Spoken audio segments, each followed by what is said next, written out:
Hola, buenas tardes. Perdón. Buenas tardes. Disculpen si ha habido algún problemilla de gestión en relación con el descanso de la comida, pero seguro que se mejorará en la próxima edición. Bueno, esta tarde ya comentamos por la mañana, ha habido numerosas referencias a Miguel Jiménez Yanguas desde distintos enfoques, de distintas ópticas, y como les dije, aceptó ser presidente de honor de este congreso. Y dice, sí, lo voy a aceptar. Dice, no sé si podré estar, pero sí no voy a contar más, ¿no? En fin, Miguel, una persona generosa. Yo siempre lo recuerdo como una persona que subía las escaleras de dos en dos.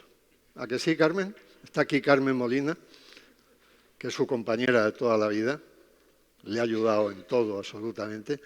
Y si tuviera que definirlo, sería así. Una persona que subía las escaleras de dos en dos escalones. Así. Miguel Jiménez Yanguas nació en 1939.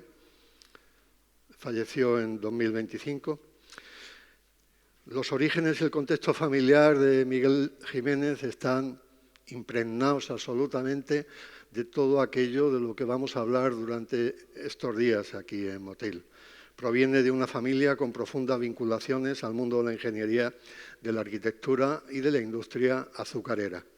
Su padre fue ingeniero en fábricas azucareras de Granada, de Málaga, lo que le permitió desde muy joven, bueno, pues estar en contacto con todo este ambiente, con todo este bosque animado, ¿no?, de máquinas en movimiento.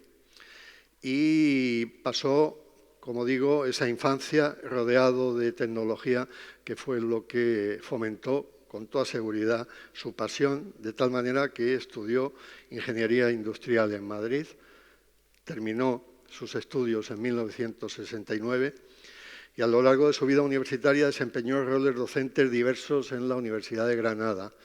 Siempre fue en relación con la universidad, no era un profesor de universidad al uso, ¿no?, tal como los conocemos hoy en día, tan preocupados por las publicaciones, los índices de impacto. Para él los índices de impacto era todo aquello que conseguía realmente salvar de una desaparición absolutamente cierta. Estuvo en el Departamento de Física y Termología de la Facultad de Ciencias, estuvo en la Escuela Universitaria de Arquitectura Técnica y en la Escuela Superior de Ingeniería de Edificación. Su aporte al patrimonio industrial lo van a contar, hay aquí 4 personas que de manera más directa o más indirecta han tenido relación o personalmente con Miguel, con lo que significó su obra, su trabajo, o con su pensamiento y con su legado, ¿no? Esas son las vinculaciones de las 4 personas que ahora presentaré. Podemos decir de Miguel que fue impulsor clave en la recuperación de maquinaria. Bueno, Fernando ha puesto una serie de ejemplos más que elocuentes del papel absolutamente salvador de Miguel, ¿no?, en relación con distintas instalaciones de azúcar de Granada y de su costa, ¿no? Su colección personal de maquinaria, aquellos que hayan conocido su casa, pues acabó convirtiendo su casa en un museo realmente, ¿no? Su casa debería ser, bueno, no vamos a hablar de lo que deben ser las cosas, porque hay personas que por su vinculación familiar o profesional son las que tienen que tomar las decisiones y no me voy a arrogar yo esa capacidad, ¿no? Participó en proyectos expositivos múltiples, ¿no?, pero vamos, relacionados con los tranvías, con la electricidad, con los bomberos. Nada que fuera tecnología era ajeno a la vida, a los intereses, a la pasión de Miguel. Tuvo reconocimientos, algo que para mí, por lo menos, creo que llegaron un poco tarde, pero bueno, él los pudo disfrutar. Medalla de oro al mérito de la ciudad de Granada, premio Andalucía Andrés de Vandelvira, cuando la Junta de Andalucía todavía mantenía Ya hace tiempo que no se produce una nueva edición de los premios Andrés de Mandelvira al patrimonio. Fue concedido a Miguel, recuerdo en Jaén. Carmen seguro que se acordará, el acto tan bonito, el discurso de Miguel en Jaén, fantástico, y fue un gran día de fiesta para todos los que defendíamos el patrimonio industrial en Andalucía, porque fue un premio que nos dieron a todos, ¿no?, dándoselo a Miguel. En septiembre del 24, la Universidad de Granada le nombró doctor honoris causa y estuvo muy vinculado, lo vais a comprobar ahora, a la fábrica Nuestra Señora del Pilar. Bueno, pues a partir de este momento os presento a algunos, o a todos, seguro que los conocéis, Ainara Martínez Matía, presidenta de la Organización Internacional de Patrimonio, Defensa del Patrimonio Industrial, la sección española, además directora de la fábrica La Encartada en Balmaseda, en Vizcaya. Javier Piñar Samos. Con Javier Piñar, en el año recién llegado yo a Sevilla, sería el año 88, 89, nos proponen prolongar la campaña que José María Losada, tantas veces citado hoy, había puesto en marcha con Radio Nacional de España, con el Ministerio de Educación, que se llamaba Campaña Nacional de Arqueología Científica e Industrial. Cogimos el legado de José María, Javier Piñar y yo, nos invitaron a ello y pusimos en marcha la campaña de patrimonio tecnológico para jóvenes andaluces que hicimos 5 o 6 ediciones magníficas, ¿no? 130 y tantos trabajos, barrimos el territorio andaluz y provocamos de nuevo el nacimiento de nuevas vocaciones para el estudio del patrimonio tecnológico. Profesor de secundaria, profesor de universidad y un profundo conocedor del paisaje azucarero y de la industria en general. A continuación, Juan Domingo Santos, arquitecto. Viajando en tren de Sevilla a Granada o de Granada a Sevilla, se enamoró de alguien, ¿no? Se enamoró de San Isidro, una fábrica azucarera, y acabó viviendo literalmente en San Isidro. Hay una fantástica película de Juan Bollaín, la recomiendo, Un encuentro, donde se narra esa peripecia, esa aventura que tiene que ver con las vanguardias de principio de siglo, que tiene que ver con las derivas, que tiene que ver con la psicogeografía, pero que también tiene que ver no solamente con el descubrimiento desdramatizado del patrimonio desde dentro, desde el interior, sino desde una acción positiva y proactiva que gracias a él se consiguió que San Isidro fuera BIC y actualmente sede de campus de biodiversidad de la Universidad de Granada, tal como Ricardo, el representante del rector, nos ha comentado antes. Y de Alberto, que os voy a decir, ya lo conocéis a lo largo de la mañana, una persona clave en la promoción, el desarrollo y la estabilización del patrimonio industrial azucarero relacionado con Motril. Y a partir de este momento, bueno, por las preguntas que les voy a hacer, primero quiero hacer una pregunta general para todos, que sea breve, para parte de, además de las palabras que yo he comentado, para que ellos cuenten especialmente qué huella personal y profesional dejó Miguel Jiménez Yanguas en vuestras vidas. Y comenzamos por Alberto, ¿de acuerdo? Sí. Buenas tardes de nuevo a todos. Pues mira, una pregunta muy íntima, la verdad. No porque yo compartiera alcoba con Miguel, sino porque realmente Miguel fue el que me abrió un poco los ojos a este mundo a través precisamente de la fábrica.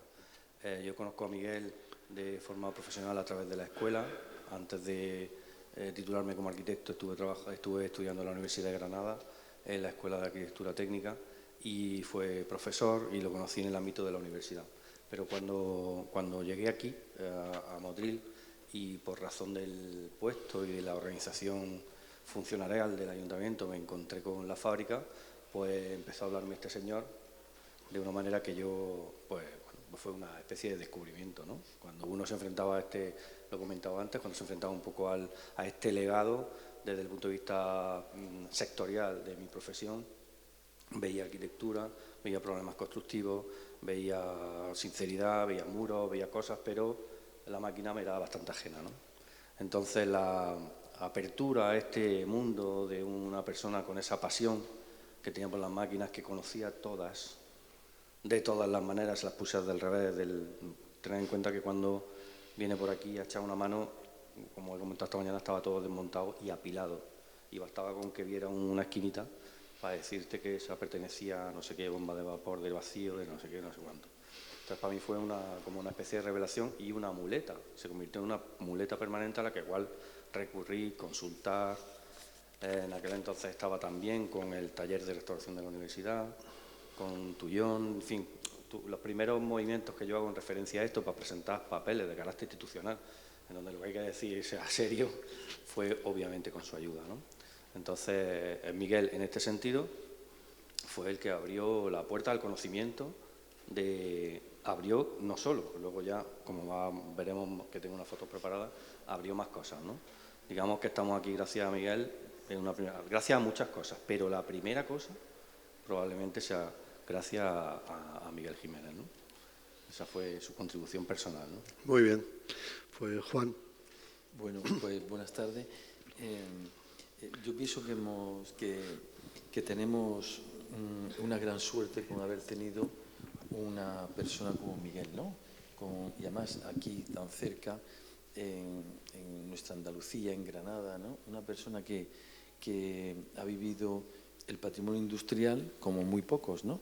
Y que de no ser por él se hubiera perdido una gran cantidad de patrimonio, ¿no?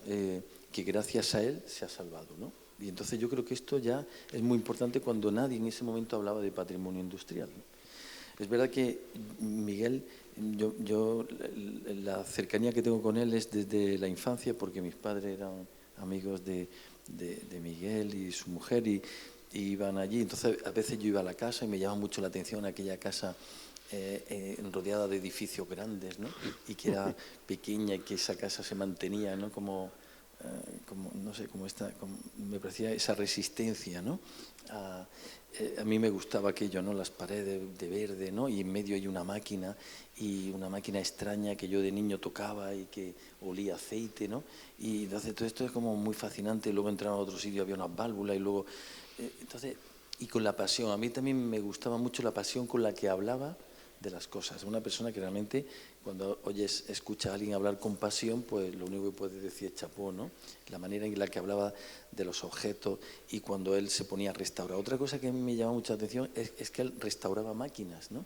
Cuando digo, ¿y de dónde ha aprendido él a restaurar máquinas? Yo siempre me preguntaba, porque hay escuelas de todo, ¿no? Hay escuelas que te explican cómo aprender inglés, cómo jugar al tenis, pero digo, no hay escuelas que te enseñen a restaurar una máquina del siglo XIX.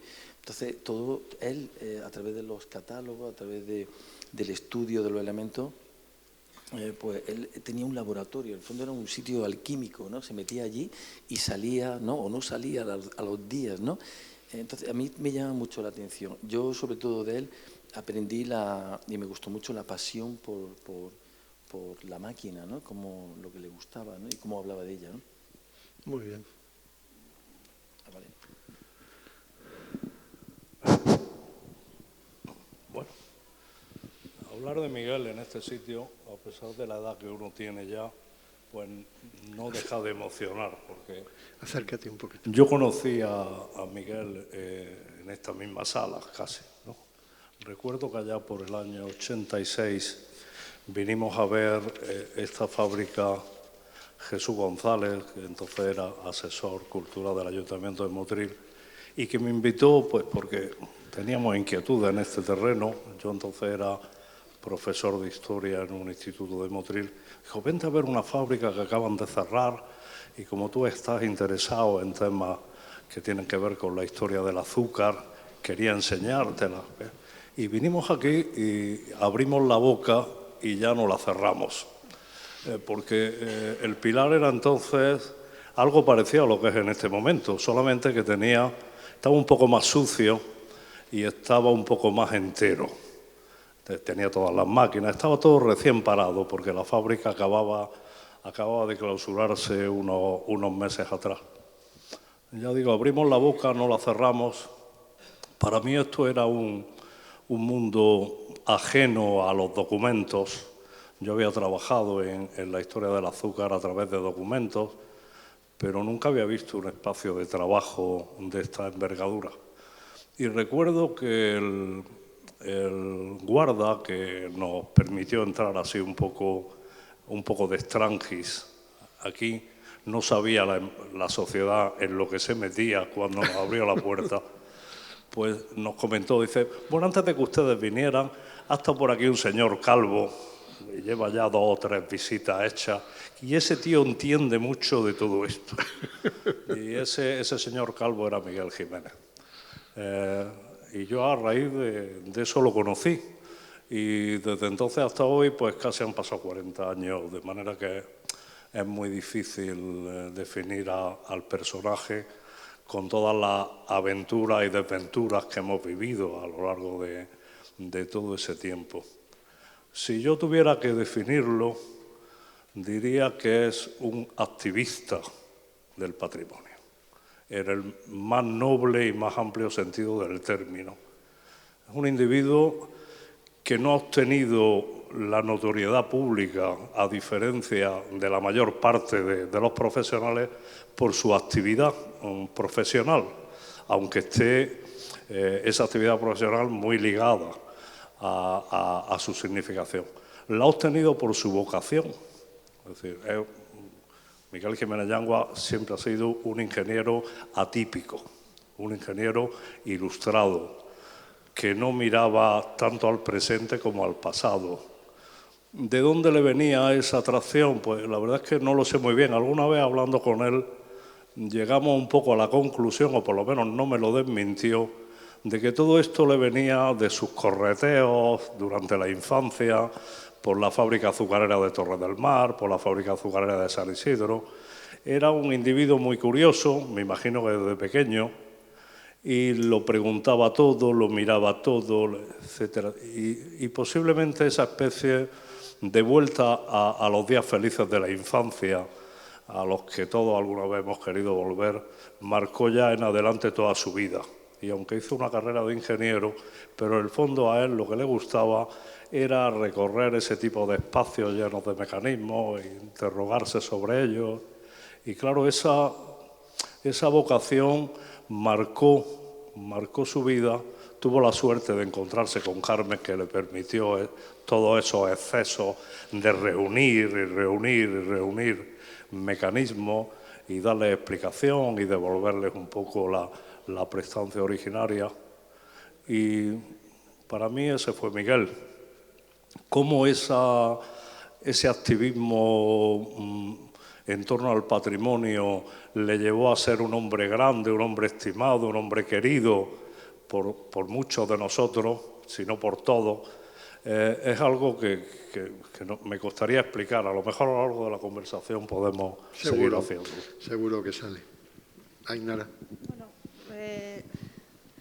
yo aquí estoy teniendo un pequeño ataque de síndrome de la impostora, puesto que de todos los que estamos aquí sentados soy la única que no conoció directamente, que no tuvo trato personal y directo con Miguel Jiménez Yanguas. Entiendo que Julián ha tenido la generosidad de invitarme a estar aquí porque, como he dicho por la mañana, represento a Tiki España y tengo que hablar en nombre no solo de mí misma, sino de esa asociación, de ese colectivo al que represento. Pero sí que quiero decir algo que sí que es personal y que creo que pues aporta una visión diferente desde una distancia diferente a la que se ha hablado aquí, ¿no? Y es ese legado intelectual del que se hablaba, ¿no? Para mí, Miguel Jiménez Yanguas, lo primero que fue un nombre que se oía, que se repetía, que se citaba con admiración y casi diría que con devoción, como alguien a quien tener muy, pero que muy en cuenta. Bueno, pues cuando una entra joven, inexperta, pero con curiosidad, ¿no? en un mundo como el del patrimonio industrial y escucha nombres como esos, pues aprovecha esa curiosidad innata para indagar en eso que sucede ahí, ¿no? y qué es. Y sí que me quedaría con dos cosas que ya se han dicho aquí, pero que personalmente fueron algo fundamental como guía en esto del patrimonio industrial. Una es el activismo.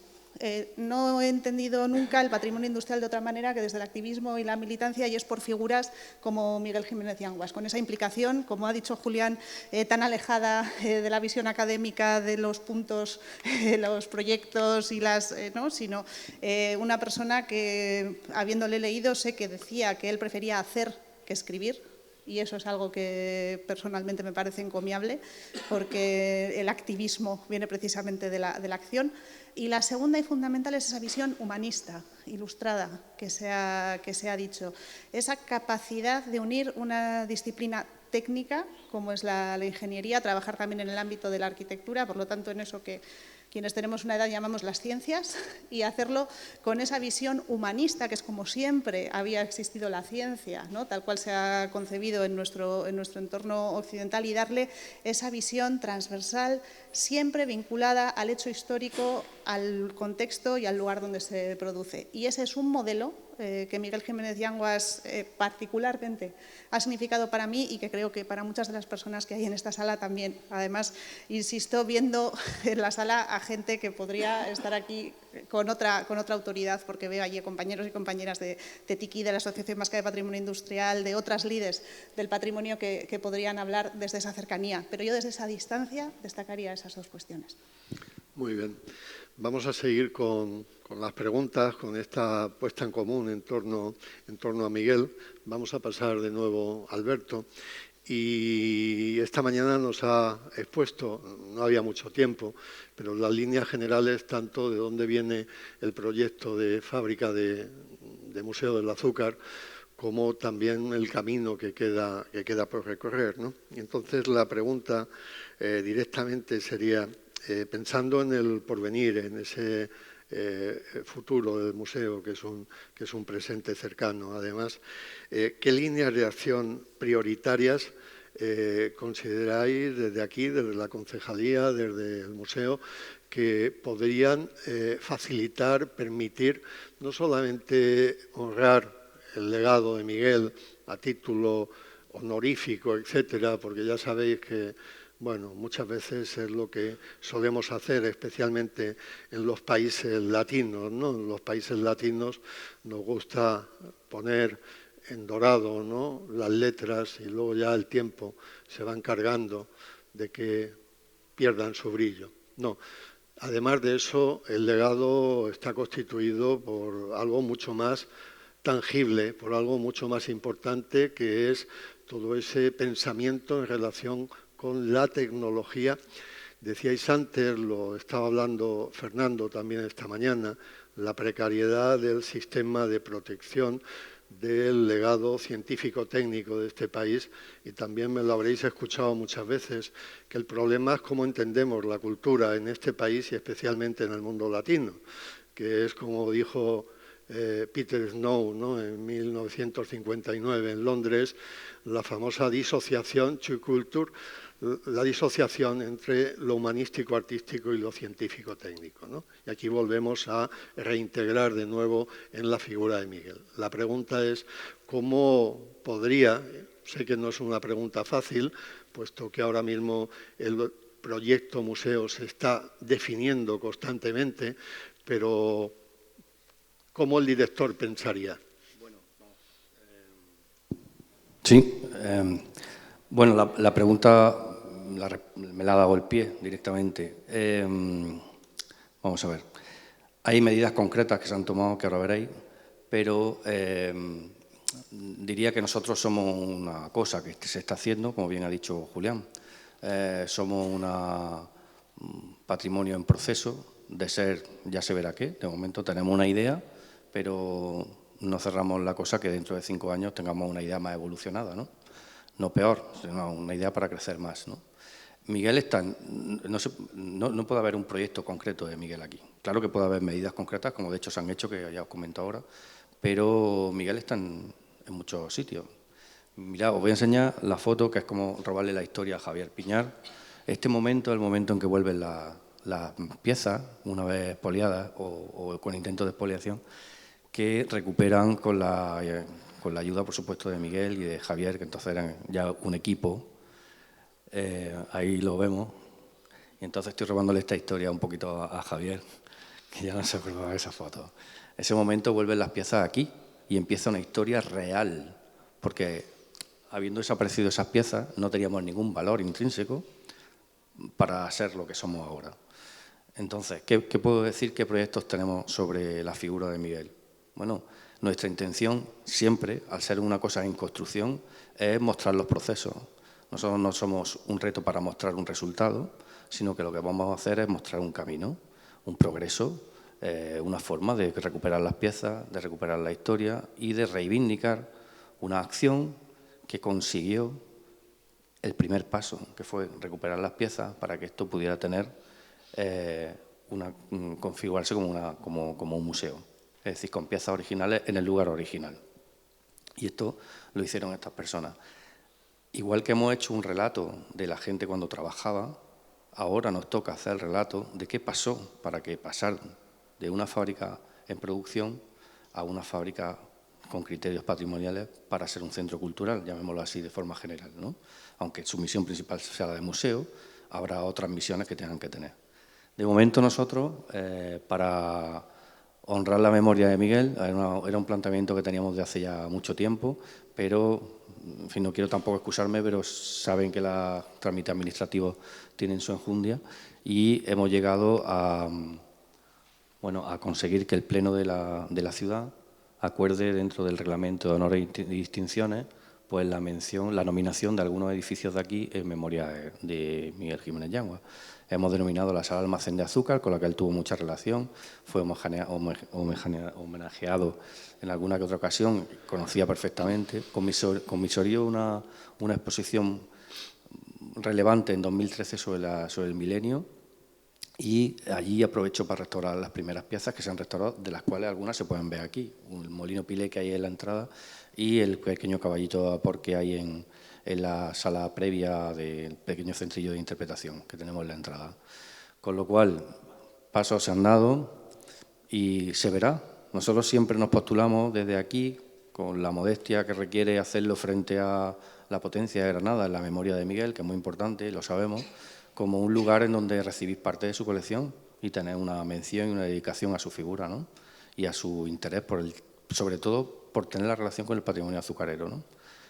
Bueno, se verá. Ahí estamos abiertos a cualquier cosa, de momento, reconociendo su figura a través, por supuesto, de este acto y con el acto de mención que tendrá su correspondiente acto protocolario en la entrega de menciones de la ciudad, pues no sé si en el 14 de octubre o el 14 de noviembre, no lo sé. Pero habrá un acto formal de entrega de esa distinción, ¿no? Muy bien, muchas gracias. Pasamos a Ainara de nuevo, que la tengo aquí a mi izquierda, aunque ya decía, porque estoy aquí, ¿no? Hay personas que han estado más cercanas a él en lo personal, pero evidentemente ahora mismo lo que estamos representando, y en este acto concretamente, es algo más abstracto, ¿no? Que directamente en la propia relación personal. Y en ese sentido, Ainara, no ya como presidenta de Tiquín, ¿no? Sino como investigadora, como directora de un museo con máquinas también fantásticas, podría haber tenido una conversación completamente fluida, de tal manera como cuando llamábamos a Miguel, oye Miguel, me he encontrado tal cosa, de cuándo piensas que puede ser, etcétera, o incluso llegando advertirme, Julián, la máquina de vapor Van der Kerchove que estaba en la Expo del 92, ahora mismo se la van a llevar a un chatarrero. Y entonces rápidamente movilicé a Gerencia de Urbanismo de Sevilla, al Colegio de Ingenieros Industriales de Sevilla, y actualmente está delante de la Escuela de Ingeniería Industrial de Sevilla, gracias a esa voz de alarma que Miguel nos dio, porque debía conocer el mundo de los chatarreros, debía tener una especie de radar, ¿no? Y sabía cuándo entraba una máquina que pasaba más de media tonelada, ¿no? Le preguntamos a Ainara, ¿no?, desde el punto de vista de una organización para la protección, la conservación, la investigación, no solo del patrimonio industrial, sino también de la obra pública, figuras relacionadas con el patrimonio tecnológico específicamente, si TICI España podría desarrollar una línea, ya sea de publicaciones, ya sea de encuentros intermedios. Ya saben ustedes que TICI tiene congresos. El último fue en el año 22, cada 3 años, pero entre medias celebramos congresos intermedios y, bueno, a lo mejor hay alguna idea, alguna posibilidad. Yo la dejo a ella para que hable con ustedes, ¿no? Bueno, en cualquier caso, el hecho de estar hoy aquí y que este congreso se haya celebrado aquí tiene todo que ver con Miguel Jiménez Yanguas, como quien está aquí puede imaginar y como Julián sabe muy bien, y bueno, pues, la generosidad con la que aceptó el ofrecimiento, ¿no?, de estar en el comité y ser el presidente honorífico lo desvela. Para TICI España, figuras como la de él son fundamentales. Yo suelo citar poco. No soy una mujer que hace muchas citas, pero al contrario que las escuelas sevillanas, sabemos, sí, Julián y yo tenemos una discusión al respecto. Cualquier día lo convertimos en un gag. Sí, podemos hacer y hacer un chiste.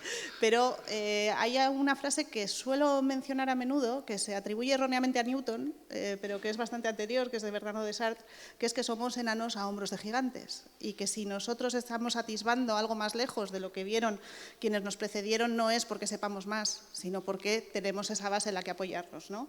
Y desde luego para TICI España, Miguel Jiménez Yanguas es esa base en la que apoyarse. Ese toque de atención sobre la importancia del patrimonio tecnológico, se apuntaba aquí, sobre la pervivencia de ciertos y determinados procesos en determinados sectores, la vinculación del vapor con el sector azucarero, por ejemplo, ¿no?, que es ahora aparentemente tan evidente, pero que él se preocupó de poner sobre la mesa y de llamar la atención sobre esas máquinas de vapor, que muchas de las personas que estáis aquí conocisteis todavía en sus últimos años de funcionamiento y que él conocía también. Y desde luego desde TICI España tenemos muy claro que ese es un legado colectivo, ojo, aquí estamos homenajeando una figura, pero a mí me gusta siempre subrayar que la historia es fruto de procesos colectivos, y ese es un legado que queremos perpetuar, ¿no? Y bueno, pues la idea de dedicar las jornadas, estos encuentros intermedios a cuestiones directamente relacionadas, ¿no?, más concretas sobre ese patrimonio tecnológico y concretamente sobre las máquinas de vapor, pues está ahí sobre la mesa, ¿no? Sí, yo creo que muy bien, y aprovechando que está aquí Fernando, bueno, pues a lo mejor hacemos algún negocio, ¿no?, que salga de este congreso para dentro de año y medio o cosas así. Esto se llama encerrona, lo teníamos muy bien preparado, ¿eh? Bueno, pasamos a Javier y le quería preguntar una cosa. Vamos a ver. La fábrica de artillería de Sevilla, cuando la gente, esta mañana os he hablado, ¿no?, que primero me gusta llevarles al archivo, ¿no?, pero cuando les digo que la fábrica no es una arquitectura, que la fábrica es un territorio, entonces ya empieza a cambiar algo en la mentalidad de las personas, ¿no? No se puede entender una fábrica sin el territorio del que se sirve, al que sirve. Y cuando hablo de territorio, hablo no solamente en el sentido geográfico del término, sino también en el sentido social del término. Y la pregunta directa para Javier: tienen una publicación conjunta, Miguel Jiménez y Javier, sobre los paisajes del azúcar. Y entonces, ahora mismo estamos aquí dentro, todo el mundo estamos admirando este paisaje que es como tiempos modernos. Realmente, bueno, Chaplin puede aparecer ahí en cualquier momento detrás de una de esos volantes, de esas grandes ruedas, ¿no? Pero salgamos de la fábrica. ¿Cómo, desde tu punto de vista, en tus conversaciones, está claro que Miguel conocía no solamente las máquinas, su funcionamiento, qué le faltaba, ¿no?, qué había que proporcionarles y cómo, de dónde procedían, sino que evidentemente tenía una visión también de dónde a qué servían y dónde se insertaban, ¿no? Esa visión de paisaje, tanto de Miguel como en lo que tú has compartido con él, me gustaría que la compartieras con los presentes, ¿no? Bueno, vamos a ver. Decía antes que Miguel era un activista cultural, ¿no? Una de las dimensiones de ese activismo que él desarrolló toda su vida fue implicar a muchas personas que veníamos de territorios muy distintos a los de la ingeniería, economistas, historiadores, arquitectos, es decir, cualquiera que caía en sus redes automáticamente era objeto de una encomienda, ¿no? De un encargo, de algún tipo de regalo envenenado, en el buen sentido del término, que nos acababa haciendo trabajar con él. Es decir, yo creo que para ninguna de las múltiples personas que hemos trabajado con Miguel, Miguel ha sido un maestro, nunca lo hemos entendido en esa relación institucional de maestros-discípulos. Miguel era un colega al que todos hemos admirado, del que hemos aprendido, de la misma manera que él ha aprendido también de todos nosotros, y se estableció una relación muy horizontal. Explico esto porque cuando yo conozco a Miguel, me había doctorado recientemente con un tema que nada tenía que ver con la historia del azúcar. Ocurre que por cuestiones profesionales yo había desembarcado en Motril y Salobreña, en esta zona de la costa de Granada, unos años antes como profesor. Y claro, bueno, me picaba la investigación, me atrajo mucho el paisaje que yo encontré aquí en mis primeros años, porque era un paisaje que ardía todas las primaveras en esos cañaverales inmensos, donde ahora no hay más que ruinas, construcciones horteras y urbanizaciones, pero entonces era un paisaje absolutamente verde que se extendía en una vega amplísima, y cuando comenzaba a arder, que era el signo de que empezaba a recolectarse la caña, a continuación empezaba a oler. Yo vivía entonces en la zona alta de Salobreña, cerca de una fábrica que me mandaba directamente el humo a las narices y olías a dulce, olías a azúcar, ¿no? Era un tema que entraba casi por los sentidos antes que por el intelecto.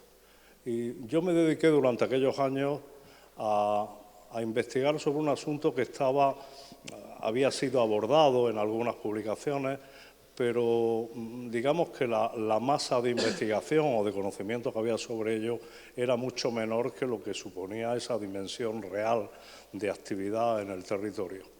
Y me embarqué en estudiar aspectos de la industrialización azucarera, aunque me interesaba más la dimensión agraria, ¿no? Es decir, yo vine a la fábrica desde el campo porque me interesaba estudiar cómo se había distribuido la propiedad en esta vega a raíz de los ciclos azucareros, cómo había cambiado de manos el territorio, porque el sustento de toda la actividad azucarera en el fondo eran los grandes cañaverales que aquí parecían inmensos. Luego descubrí que era una pequeña mota de territorio en un ámbito muy gigantesco que cubría América, que cubría África, Asia. Pero bueno, esto para nosotros era importante, ¿no? Y llegué, como digo, a la fábrica desde la investigación de un historiador que no sabe nada de técnica y que está preocupado fundamentalmente por las transformaciones sociales que se han producido en torno a esa actividad económica. Y me encontré con Miguel, que venía desde la técnica, que venía desde la fábrica y que nunca se había interesado especialmente por la dimensión agraria, porque no eran sus motivos ni sus objetos de interés. Y confluimos en ese territorio que era la fábrica donde llegaban las cañas y mediante procesos químicos y mecánicos muy complejos acababan convertidos en azúcar. Pero para que las cañas llegaran aquí se había dado todo un conjunto de fenómenos de apropiación, de trabajo, de explotación, lógicamente. Y eso fue lo que nos hizo trabajar juntos. Es decir, nos complementábamos en buena medida y no es un ejemplo el mío único. Yo creo que todas aquellas personas que en algún momento hemos trabajado con Miguel hemos sabido valorar y mucho lo que él aportaba. Y era la dimensión técnica de muchos procesos que se habían, ya digo, abordado desde perspectivas muy diversas, muy interdisciplinares. Esa capacidad de involucrar a otros en preocupaciones que eran suyas y de enriquecerse con las perspectivas que se podían originar desde otros campos de conocimiento es uno de sus grandes méritos y sin duda está relacionado pues, con su calidad personal. Es decir, Miguel era un tío, y digo un tío, pues así, familiarmente, que te involucraba y sabía hacerlo, era extremadamente generoso, ponía papeles en tu mano, te planteaba preguntas, etcétera, etcétera. Ha sido una relación intelectual y afectiva pues verdaderamente enriquecedora. Seguimos con Juan. Juan nos comentaba al principio, él es catedrático en la Escuela de Granada, en la Escuela de Arquitectura, pero antes de eso fue, como decíamos, siguió un proceso iniciático a la hora de relacionarte con la arquitectura, que, como os comentaba en ese documental de Juan Bollaín, ¿no? De San Isidro se ha hablado esta mañana y es la pregunta, desde luego, que ahora mismo quiero plantearle a Juan, ¿no? Hay personas que nunca se van, hay presencias que siempre están, ¿no? Y Miguel va a ser, desde luego, evidentemente, esa presencia que siempre va a estar, ¿no? Qué suerte, ¿no? Qué suerte. En relación con San Isidro, que ahí sí que has tenido un trato más directo con Miguel, ¿qué nos podrías contar y cómo la figura de Miguel va a permanecer también, partiendo de esa idea de personas que nunca se van, cómo va a poder permanecer en San Isidro?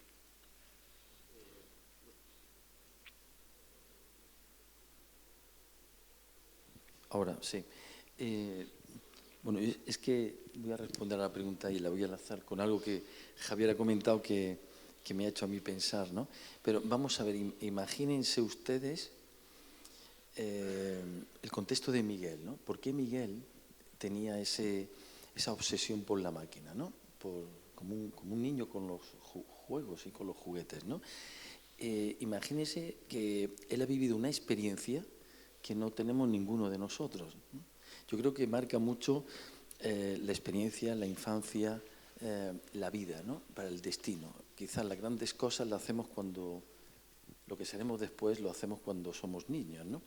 Y en Miguel hay algo que parte de la infancia y yo estaba pensando ahora mismo, imagínense su vinculación familiar. Su abuelo, Francisco Jiménez Arévalo, era arquitecto, siglo XIX, y construyó esta fábrica. Esta fábrica la hizo el abuelo de Miguel, de la misma manera que yo creo que esto en 1883, sí, ¿no? De la misma manera que un año antes el abuelo de Miguel, Francisco Jiménez Arévalo, construye el Ingenio de San Juan, en Granada, que es la primera fábrica de remolacha de España, que está vinculada además a San Isidro. Pensemos en esto, ¿no?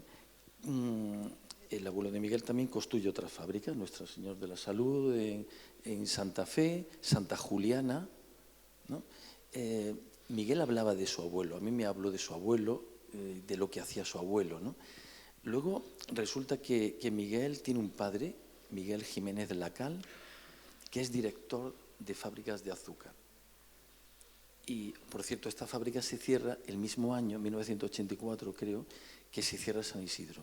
Es decir, de repente hay también como una coincidencia de fechas, tiempo, en muchos años. Sin embargo, coincide la fecha de inauguración, la fecha de cierre, la actividad de una, la actividad de otra, ¿no?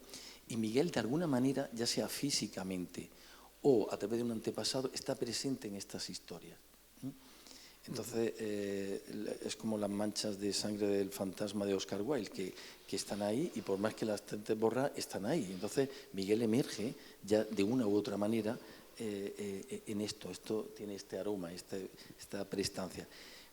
Imaginemos esto, Miguel nace en una fábrica de azúcar, su padre es director Miguel Jiménez Laca es director de la fábrica de San Isidro en una primera etapa, desde los años 20 hasta el año 36. Javier sabe más de esto, por si yo me equivoco. En una primera etapa, Miguel todavía no ha nacido, pero como si hubiera nacido, porque él ya habla de esa época por la experiencia que tiene posteriormente en una segunda etapa. De ahí se va, el padre Larios, el marqués de Lario, lo contrata para que dirija la azucarera de ahí en Torre del Mar, y están hasta el año 45, quiero recordar, en el que ya allí nace Miguel, en una fábrica de azúcar. Luego vuelven a Granada, de nuevo a San Isidro, en un segundo periodo, entre el año 55, hasta el año 45, Y luego el padre de Miguel es director de Benalúa, ¿no?, de Guadix, de nuevo director de una fábrica. Entonces Miguel se va con el padre allí también. Es decir, que Miguel nace en una fábrica de azúcar y toda su infancia, porque luego decide finalmente estudiar ingeniería industrial. ¿Por qué? Porque lleva toda la vida metido entre estas máquinas. Es decir, que él ha corrido por aquí, él ha correteado, no digo en esta fábrica, pero sí en la de Larios, ¿no? Sí lo ha hecho en San Isidro, sí lo ha hecho en la Benalúa de Guadix. Es decir, que su lugar de juegos, su campo de juegos, su lugar de diversión ha sido, por supuesto, con otros niños, pero por supuesto aquí, con estas máquinas. Imaginemos lo que puede, si a nosotros nos sorprenden estos ingenios, imaginemos a un niño moviéndose por aquí, todo esto funcionando. Entonces, este es el mundo, el paisaje de Miguel Jiménez Yanguas. ¿Cómo no iba a enamorarse de la máquina? O acaba odiándola o acaba siendo el defensor, ¿no? Cuando se cierra San Isidro en el año 84, Miguel se entera de que se cierra la fábrica por una noticia que sale en prensa. Y dice, él estaba ahí observando, se va directamente a buscar al director de la fábrica y al gerente de la fábrica, y le dice, ¿qué va a pasar ahora, no? Y se encuentra con que la maquinaria, digamos, el edificio ha pasado a manos del banco, de un banco, y a continuación, bueno, salió a subasta pública, y toda la deuda que había con los trabajadores, que había sido una cooperativa, pues se llega al acuerdo de que toda la maquinaria pasa a manos de los trabajadores.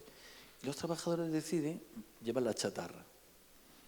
Y Miguel, claro, esos objetos con los que había jugado desde que era niño, es como si te arrancan tus juguetes, esos que ha tenido toda tu vida, pues él va allí, ¿no? Y consigue salvar toda esta maquinaria, que en el fondo era salvar sus juguetes, salvar su memoria, salvar su paisaje de juego, salvar su Monopoly, su parchís, sus objetos, ¿no? Salvarlo de que no acaben. Qué tristeza, ¿no? Qué drama que eso acabe en una chatarrería, ¿no? Y lo consigue, involucra, como dice Javier, involucra a las administraciones públicas y consigue que la universidad compre una máquina y que el Parque de la Ciencia adquiera otra, y que en Bola de Oro el Ayuntamiento adquiere otra y está allí expuesta, y que el Museo Nacional de la Industria también tiene otra. Es decir, consigue que él mismo se queda y compra otra y la restaura.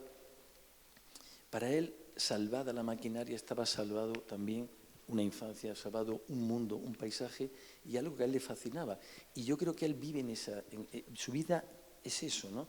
Es una admiración también como una experiencia, porque a esto no se llega desde el estudio posterior como un ingeniero abriendo libros de la historia, no. Aquí se llega jugando con esto, cuando no saben ni para qué es ni cómo funciona. Y eso ha sido Miguel, que ha prolongado el juego de un niño, lo ha prolongado hasta el final de sus días. Y eso me parece maravilloso, porque eso se llama pasión, eso se llama...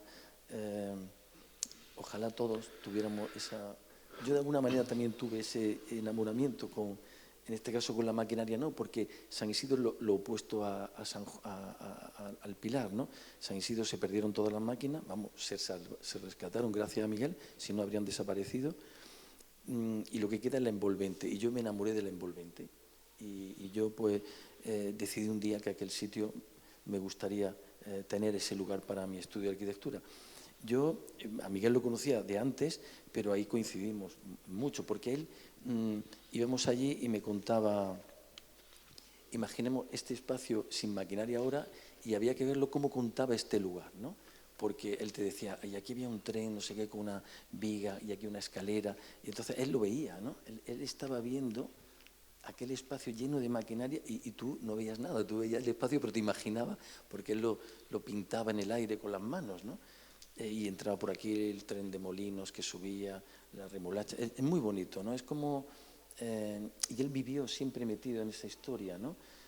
Constante, ¿no? De contar eso, de reproducir eso, como queriendo guardar ese legado de la historia que si no se hubiera perdido. Entonces yo creo que Miguel sobre todo está vinculado, Javier lo conoce mejor, está vinculado sobre todo esto que de lo que estoy hablando es con las fábricas de azúcar.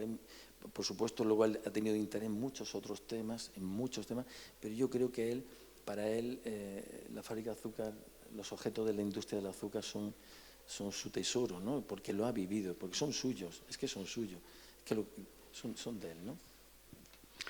Yo una de las cosas que recuerdo de Miguel, y que coincidiréis conmigo, la memoria prodigiosa que tenía absolutamente, ¿no? Para los nombres de las personas, de las empresas, de las fábricas, las fechas, los lugares, todo aquello que formaba una biografía que junto con ese imaginario técnico que está describiendo Juan, que está describiendo también Javier, que son los que más cercanamente lo conocieron, realmente formaba parte de una memoria industrial de Andalucía, porque evidentemente el sector del azúcar lo conocía él perfectamente, pero claro, el mundo de la energía, es decir, el mundo del transporte, era absolutamente, tener una conversación con Miguel era enfrentarse directamente a una fuente histórica absoluta y además con una fidelidad y con un rigor todo aquello que Miguel te iba a puntualizar desde el punto de vista de esa estructura, ¿no?, que utilizamos los historiadores para construir, ¿no?, una versión, porque siempre del pasado se hace una versión. Podríamos decir que con Miguel no había posibilidad, por lo menos en los datos, de equivocarnos. En la versión seguro que sí.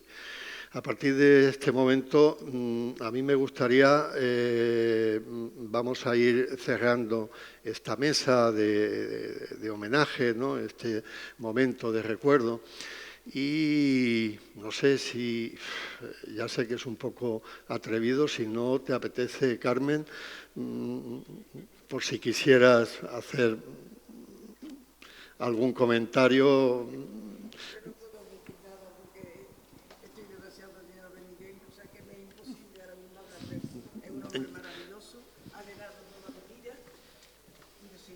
Seguirá siendo. Ha sido un hombre único para mí y yo creo que para todo el mundo. Y estoy tan llena de él todavía que lo difícil es para mí en este momento seguir viviendo sin él y aprender a vivir de nuevo, que tendré que aprender porque la vida estaremos aquí hasta que Dios nos quiera llevar. Bueno, muchas gracias. Yo tenía un poco pudor, no sabía si hacerte la pregunta, Carmen, pero estando aquí creía que era obligado por lo menos ofrecerte y que las personas conocieran tu tono de voz, ¿no? Y a partir de este momento me gustaría que, bueno, pues contásemos también, ahora va a ser ya un turno abierto, ¿no? Ya sé que Ainara va a estar en inferioridad de condiciones, pero... Eso no me lo dices en la calle. Porque me gustaría que comentásemos, pero tiene una gran imaginación, le encanta la literatura. Y me gustaría que comentaseis algo más anecdótico, más divertido. Bueno, han ocurrido historias absolutamente rocambolescas en la vida de Miguel y todo aquello que nos rodea, ¿no? Entonces, este último tramo yo creo que lo deberíamos también convertir en esa visión más desdramatizada, más abierta. Sí, y le vamos a dar la palabra también a Madeline, que si nos deja Alberto, pasamos a Madeline en un primer lugar. Sí. Y a continuación, esto tiene que ser muy breve porque en la sala seguro que 3 palabras vamos a poder conceder. ¿De acuerdo?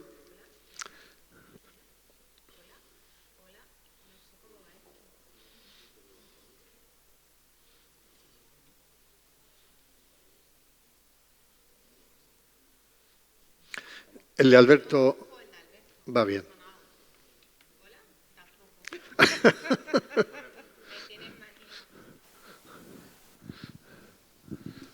Ahora sí. Bueno, como estabais hablando ahora de temas anecdóticos, yo quiero contar una anécdota personal de Miguel y yo solo, porque él venía mucho y venía a inspeccionar todas las piezas que estaban dispersas en la Plaza de Cañas, que ha explicado Alberto, que se bajaron, se ordenaron, se inventariaron, ¿no? Todas las que parecían chatarra eran todas piezas de la maquinaria de vapor, pertenecientes casi todo al tren de molinos, pero también a fabricación. Y él venía como si fuera a hacer Indiana Jones. Venía con su sombrero, se subía en todas las piezas, que nos tenía con el alma en vilo todo el tiempo. Pero es que una de las veces me dice: venga, Madeline, vamos, tú eres la concejal, tú tienes que saber dónde están las 11 máquinas de vapor. Y allá que me llevó por toda la zona, que es intransitable casi, que él y yo solos, y me metió por una zona que yo ya decía se me va a matar, porque es que era peligroso. Y yo, menos mal que llevaba 2 móviles en ese momento, y digo: Miguel, por Dios, que se me va a caer.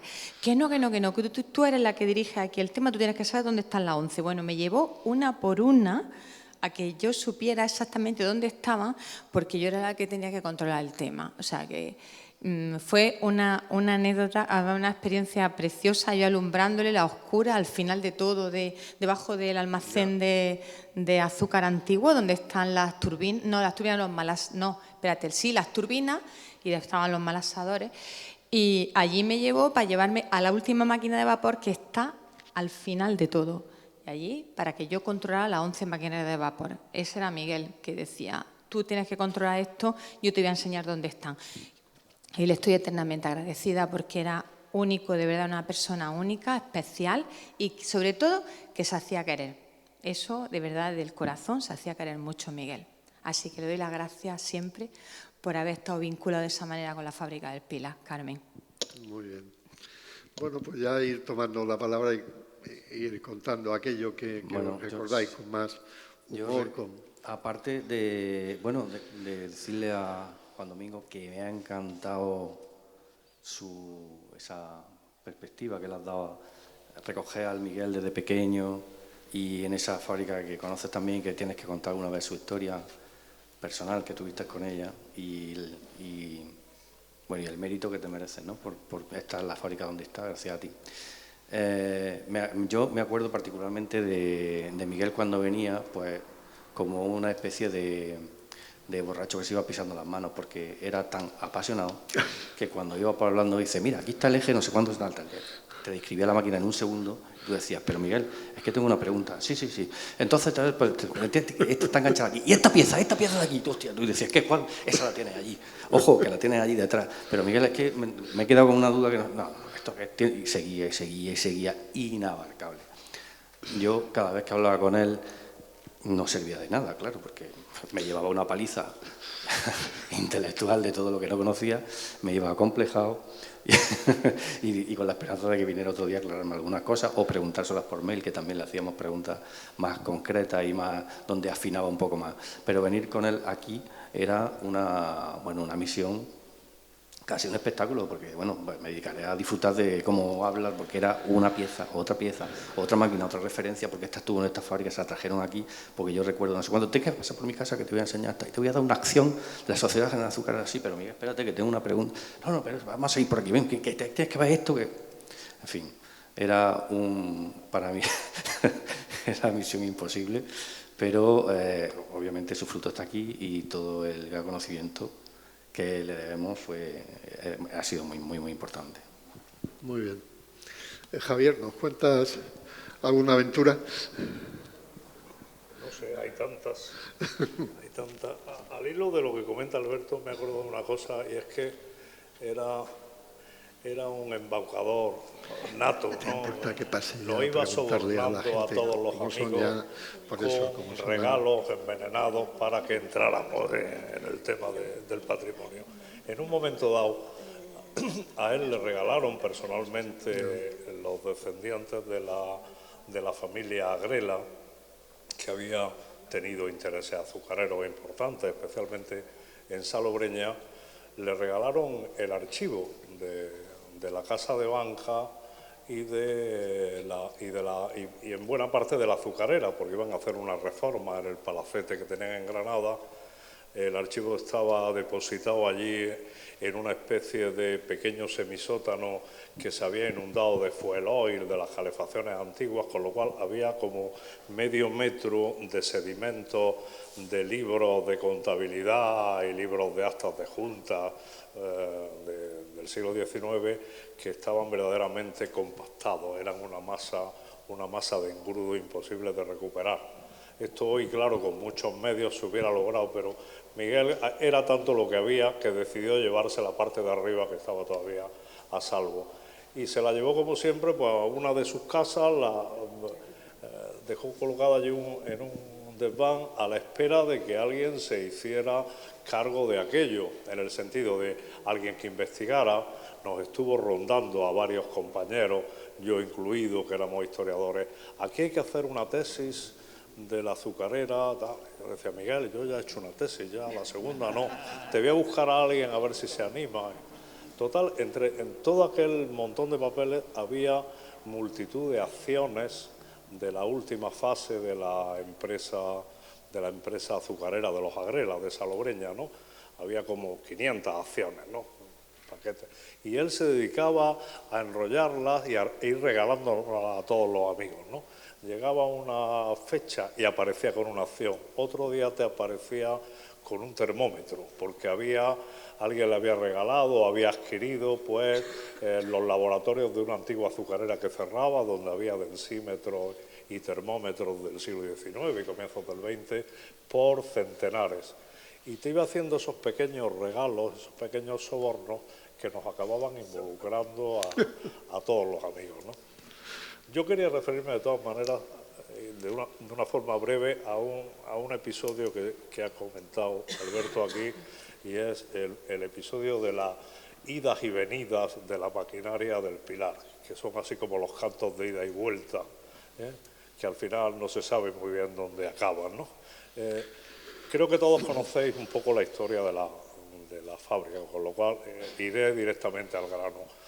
Cuando Sociedad General Azucarera o Sociedad General Cañera, que era la filial de la empresa matriz, cierra esta fábrica porque se había extinguido el cultivo cañero por decreto de la Unión Europea, cierran, se llevan su cuota de producción a otras instalaciones y como esto está en lo que antes era el extrarradio de Motril, pero que era una zona que prometía un aprovechamiento urbanístico, pues esperan a desmontar todo esto, arrasarlo y sacar dividendos para los accionistas mediante la venta como solares. Y miren ustedes por dónde, pues se les topa por medio Miguel Jiménez Yangua y los que íbamos con Miguel. Visitamos la fábrica, empezamos a poner esto en valor, empezamos a difundirlo, hacemos algunas comunicaciones, en fin, el escándalo comienza a crecer, escándalo para la propia empresa, que estaba viendo pues que se le podía poner un poco en contra esa operación que veían tan fácil, que es convertir una antigua instalación industrial en un solar urbanizable con los correspondientes dividendos. Y decidieron hacer lo que habitualmente se hace. Muerto el perro, se acabó la rabia. Como lo que estábamos reivindicando no era tanto el edificio, y esto fue por influjo de Miguel, como lo que contenía el edificio, es decir, el patrimonio mueble que tenía el edificio y particularmente la colección de máquinas de vapor, que era realmente singular, porque aquí habían ido llegando ejemplares de mecanismos de vapor de muy distintas fábricas, de muy distintas fechas, aproximadamente desde los años 80 del siglo XIX hasta la década del 30. Era, digamos, una colección didácticamente única sobre la evolución de la tecnología del vapor. Y claro, esas 10 o 11 máquinas de vapor eran el caballo de batalla. Y pensaron, con buena lógica por otra parte empresarial, si quitamos las máquinas de vapor de en medio, pues desaparece el atractivo de la fábrica y volvemos a la situación de partida para movilizar el solar. Y efectivamente, con nocturnidad y alevosía, pues desmontaron lo que pudieron de las máquinas, algunas cosas realmente no se las pudieron llevar, porque eran tan pesadas, aquel volante que está allí, desde que lo desmontaron, medios volantes de las grandes máquinas de vapor, eso lo dejaron ya para no complicarse más la vida, pero desmontaron todo lo que pudieron, lo montaron en unos camiones y desaparecieron con ellos en mitad de la noche sin que nunca más volviera a saberse, pensaban ellos, del objeto del litigio. Y a partir de ahí pues se inició una campaña de denuncia del expolio y empezó a calar en la opinión pública, porque a mediados de los años 80 digamos que ya había una cierta conciencia sobre este patrimonio, ¿no? La arqueología industrial, el patrimonio tecnológico, estaba comenzando a cobrar carta de naturaleza como patrimonio histórico y ya las cosas no se podían hacer tan impunemente. Aquello prosperó, de manera que la empresa nunca se atrevió a destruir la maquinaria, sino sencillamente la cambió de sitio. Fue primero a una nave de Salobreña, que era también propiedad de la empresa. De ahí parece ser que parte viajó luego a Málaga intentando huir del lugar de los hechos, ¿no? Y finalmente se llegó a una especie de solución de compromiso que siempre ocurre en estos casos, y es que una cosa es lo que quiere y otra cosa es lo que ocurre. Y finalmente pudieron movilizar el solar como un aprovechamiento urbanístico, pero no tan facilón como lo tenían al principio. La empresa tuvo que transigir con el hecho de que una parte del suelo, aquel que pasaba a dominio municipal en el plan parcial, había de ser la fábrica y la fábrica no podía destruirse. Y por otra parte, como se había incoado un expediente de bien de interés cultural solo a la maquinaria que no al edificio, pues había cierta garantía de que eso tampoco se destruyera. De modo que al final en estas operaciones de cambalaches, de negociaciones, que son las propias de estos procesos, transigieron con que la maquinaria volviera, y volvió a trozos. Y esas son las fotografías que reproduce Alberto, pero lo hizo como, creo recordar, 14 o 15 años después, fue a finales de los... Sí. Esto, el expolio había ocurrido en el año 87, 88, o sea, habían pasado 15 años. Y claro, se habían robado muchas cosas. Lo que nos vino a nosotros fue un puzzle imposible de montar, salvo que lo montara Miguel, porque que se las conocía de memoria. Y él estuvo desde entonces intentando, pues eso, echarle una mano a los nuevos propietarios, que en este caso era el ayuntamiento, para intentar reconstruir todas esas máquinas, porque sabía que ese tornillo, esa tuerca procedía de aquí, de allá, y eso es lo que nos ha explicado Madeleine, cómo se encaramaba sobre las máquinas para decir, esto allí, esto allí. En el año 13, es decir, como 10 años después de todo eso, después de que las máquinas volvieron, o los restos de máquinas, y estuvieron ahí depositados durante una larga temporada en los espacios exteriores de la fábrica, porque en el interior no cabían literalmente, pues logramos reparar y restaurar algunas de esas piezas con motivo de una exposición que organizó el Milenio, el legado andalusí, con motivo del Milenio del Reino de Granada. Y él lo hizo con ese desparpajo y ese desconocimiento propio de quien controla la materia. Recuerdo que le decía a Alberto y a los responsables entonces, a mí dejadme 2 o 3 operarios que sean unos tíos fuertes y con buena voluntad, y yo voy reuniendo los trozos y les enseño a limpiar y les enseño a restaurar.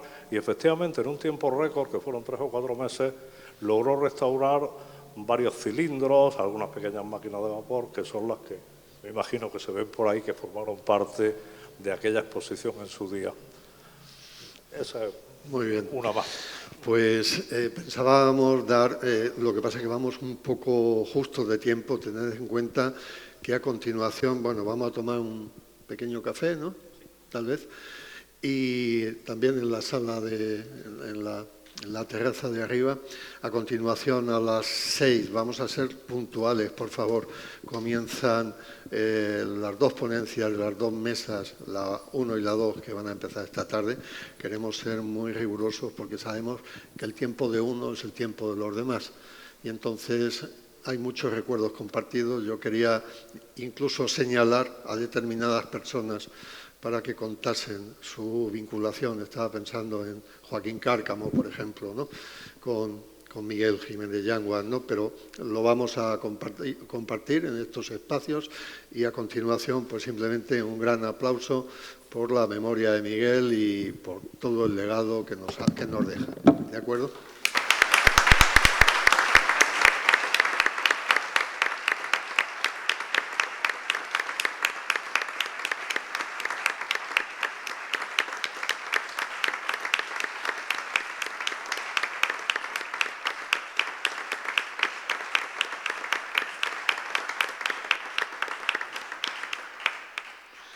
Muy bien, pues muchas gracias, compañeros, por espero que haya sido de interés para ustedes y especialmente